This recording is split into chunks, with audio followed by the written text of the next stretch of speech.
Hey, how you doing? It's John here, and we're going to cook some jerk chicken tonight.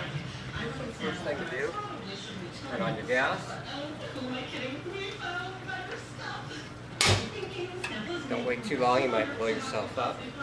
First thing you want to start out with is fresh chicken. Okay? I buy it when it's $1.99 a pound because that works for me, and I stock up on it a lot.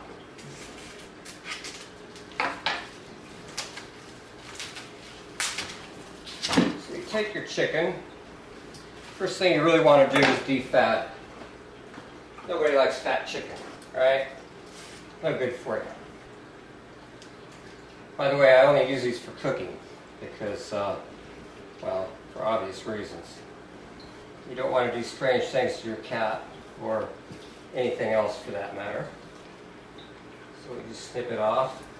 Usually the chicken I get is pretty much fat-free already, but I just make it a little more fat-free. I save that for soup stock. Got some good breasts here. And on breasts, you always have that one piece that's real fatty. Just cut that off. And like I said, use that for soup stock. Now this is my recipe for what's called jerk chicken. What makes it jerk is the Caribbean spices. Okay. Specifically being cloves, nutmeg, a very small amount of vanilla, okay, and a little bit of hot sauce, not much, okay. That's the good stuff. And then one other thing I like to use is brown sugar. I can find it. And can't do without olive oil. And salt and pepper. Oh, you don't have to, but I always rinse my chicken off thoroughly before I marinate it or cook it or anything, in case there is any background bacteria on it. A lot of cooks use these things. They're fine to use, but really you only need them for confections when something has to come out perfect. If you can't cook chicken without these, you shouldn't be cooking chicken. A little bit of vanilla, not too much. Nutmeg, I use a lot of that. And ground clove, I use a fair amount of that, but if you overdo it on it, it's really going to come out bad. Pepper. Remember, this is for 4 breasts. So, and the rule of thumb on spice is if you can taste the spice, you've used too much. Or, actually I like to taste the nutmeg a little bit, but it's not that big of a deal. So everybody's got their own little preference. A little bit of hot sauce. And then brown sugar, a fair amount of brown sugar. Okay, just going. Next here. And last but not least, olive oil.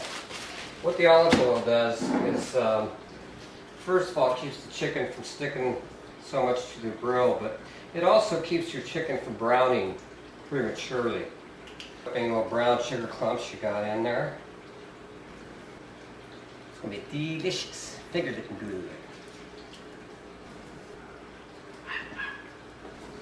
Okay. Neighbor's dog barking there. He's going to be next on the grill. Throw them in there, work them around and around and around. Okay, the grill's still got to heat up here a little bit, so we're just going to get these coated real good. And the more you put on it, the more delicious it is. So, got that done. Let that set for a few minutes. It's been about 10 minutes.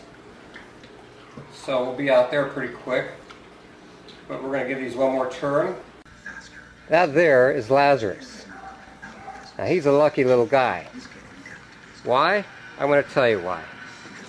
Because about 6 weeks ago, this was Lazarus. I have my contact info blotted out there for obvious reasons. But look at him. He's got 16 days. I get a call out of the blue. I found your cat. Couldn't believe it. Really lucky. But here's the little guy. He's back. He's happy at home. Glad to have him back. If you're good, you get a little jerk chicken tonight. And yes, I'm going to wash my hands before I touch the chicken again. That's a pretty good sign that we got a good amount of heat built up there. So we want to clean this grill off first. I'm a twin shooter. Is you want to cool the grill down a little bit. This is just ordinary water. Because you don't want your chicken to stick. Sticky chicken's no fun. You always want to start with the smooth side down. And the reason for that is very simple. Because as the chicken heats up, more marinade will soak into the meat. And I always fold my ends over so that they don't get dried out. And then, before you forget, turn this all the way down low. Now that there's some good looking chicken now. Don't you think? Yeah, like I said, give that about at least 10 minutes, maybe 15. There's Dude Cat. Hey dude. Say hello. Stay there. Stay. Good cat. Here's Lazarus's favorite spot. Hey Laz. What's up, fella? It's been about 15 minutes. Let's check these out. That looks pretty good there. And that one could use a little more cooking. So what we'll do is we'll just put this down here while we re-marinate these puppies. It's got a nice healthy glow to it. Okay, so we're going to glaze this. We're going to do a final glaze. And we're going to kick up the heat a little bit here. Do a final marinade. And do a final glaze on the smooth side. And put it down here where it's real hot. And that'll kind of be a finishing seal on it. That's good, doesn't it? And I really don't feel like using a meat thermometer right now. So, we'll let that set.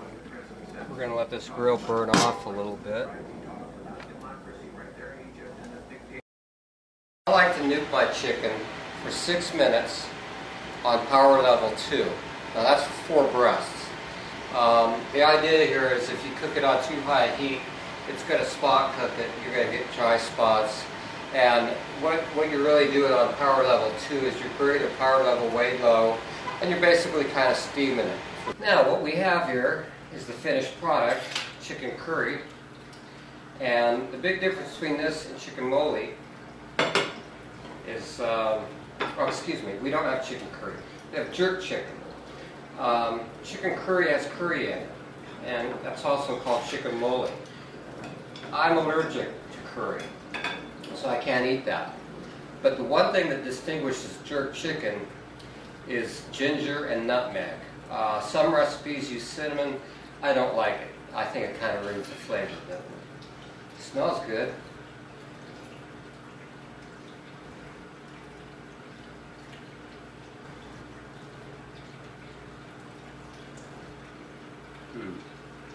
That came out perfect. Look at that glaze. That's the thickest part, and it is done to a T. Very tender, very juicy. And that is my recipe for jerk chicken. Bon appetit.